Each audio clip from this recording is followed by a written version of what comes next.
Si vous voulez bien exploiter votre Fimix 8SE 2020, les filtres ND vous intéressent forcément. Ils permettent d'obtenir un joli flou de mouvement. Voici deux exemples, des hélices qui tournent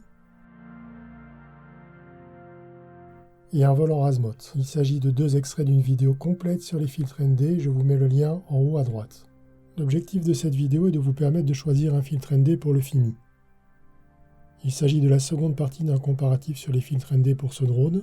Si vous voulez vous faire une idée sans être influencé par la marque et le prix des filtres, vous pouvez regarder maintenant la première partie de cette vidéo et revenir ici ensuite. Donc dans cette seconde partie, on va détailler les filtres et on va s'intéresser à la fixation sur la caméra, car elle n'a pas été conçue pour y fixer un filtre. On verra comment faire pour éviter de le perdre en vol.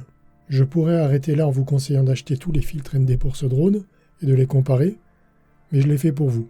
Le but de cette chaîne, c'est de vous faire gagner du temps, mais également d'explorer les possibilités autour de ce drone. Je prépare une série de vidéos sur un sujet qui a l'air de vous intéresser, le vol immersif, FPV, avec ce drone. N'attendez pas de miracle, il n'est pas fait pour ça à la base, mais il y a des pistes intéressantes et amusantes. En résumé, si vous voulez rester informé sur ce drone, abonnez-vous. Fimi ne commercialise pas de filtre ND pour le X8SE 2020, mais il y a quand même des filtres conçus pour ce drone. J'ai testé les deux modèles les plus populaires, ce sont les filtres de la marque URUAV et les filtres de la marque JSR. J'ai également testé des filtres de la marque Freewell conçus pour le Mavic Air. Il se trouve que moyennant un petit effort, ils s'adaptent très bien au Fimi. J'essaye toujours de m'informer à la source, c'est-à-dire sur le site du fabricant. Vous trouverez les liens des fiches produits en description de la vidéo. J'ai été étonné de ne pas trouver les filtres JSR sur leur site web.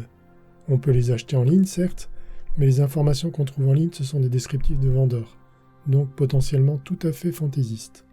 Les trois modèles sont disponibles en ND4, ND8, ND16 et ND32.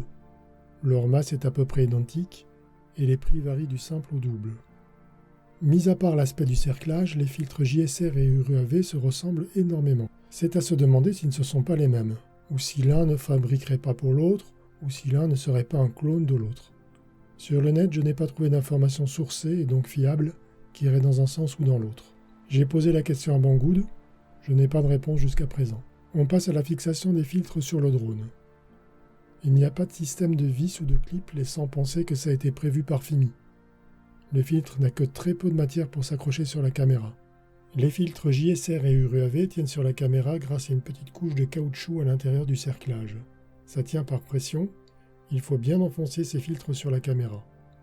A priori, ça n'est pas fiable, mais en pratique ça fonctionne bien, en tout cas tant que le caoutchouc est en bon état. Certains ont quand même perdu leur filtre ND.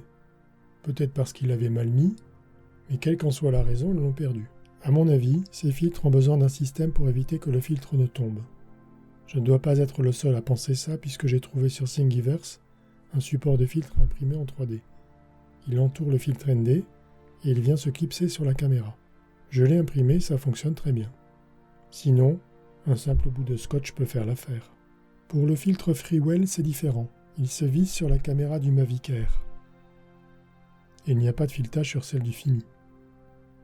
À la rigueur, on peut arriver à le visser sur le plastique assez tendre de la caméra du Fimi, en faisant bien attention, mais cette solution ne me plaît pas du tout. J'ai donc repris l'idée des supports de filtres JSR et URUAV, et j'ai modélisé un support de filtre spécialement pour le filtre Freewell. Ça fonctionne très bien, le filtre ne risque pas de tomber, et il ne bouge pas. J'ai mis ce support de filtre sur Thingiverse. Vous trouverez le lien dans la description de la vidéo. Maintenant, une mise en garde importante. Si vous montez ou retirez les filtres quand le drone est allumé, vous risquez de forcer sur la gimbal. Et si vous endommagez la gimbal, dans le meilleur des cas, vous en trouverez une en occasion pour la moitié du prix du drone neuf. Et la transplantation sera très délicate. Donc, pour mettre le filtre en place ou pour le retirer, je vous conseille d'éteindre le drone. Maintenant, place aux images. Voici un extrait de la première vidéo de ce comparatif. Je vous conseille de regarder ceci sur un bon écran en utilisant la résolution la plus élevée possible. Dans ces conditions, malgré la perte de qualité liée à la compression de YouTube, on voit quand même bien les différences entre les trois filtres. Dans l'ordre donc, de gauche à droite, le JSR, le URUAV et le Freewell. Personnellement, je trouve que la différence, si elle n'est pas énorme, est quand même bien présente. Le JSR n'est pas si neutre que ça, j'ai l'impression qu'il ajoute du bruit à l'image. C'est celui qui me convainc le moins. Le URUAV me plaît bien, mais il a tendance à saturer les couleurs. Le Freewell est celui qui me plaît le plus. Il n'altère pas les couleurs et il a un rendu très doux. Voici une FAQ qui regroupe les questions que je me suis posées et que vous vous posez peut-être. Si vous avez d'autres questions ou des remarques, je vous engage à les laisser dans les commentaires. Est-ce que l'ensemble filtre et support provoque des vibrations de la gimbal? Non, c'est suffisamment léger et équilibré pour ne pas causer de vibrations. Est-ce que le support frotte? Le support pour les filtres JSR et UAV peut frotter légèrement contre le châssis du drone quand la gimbal descend ou remonte. J'ai résolu ce problème en le ponçant un peu. Je n'ai pas ce problème avec mon support de filtre Freewell. Est-ce que ça pose un problème d'initialisation de la gimbal quand on allume le drone? Non. Faut-il recalibrer la gimbal après avoir mis en place le filtre ou après l'avoir retiré? Non. Peut-on transporter le drone en laissant le filtre en place? Oui, mais le filtre occupe un peu de place, donc il faut faire attention en montant la protection de la gimbal à ce que ça ne force pas. Ça passe tout juste, surtout avec le filtre Freewell. Cette vidéo touche à sa fin. J'espère qu'elle vous aidera à choisir un filtre ND pour ce drone. Pour ma part, j'ai pris plaisir à la réaliser et elle m'a permis de faire mon choix. Je ne conserve que les filtres Freewell.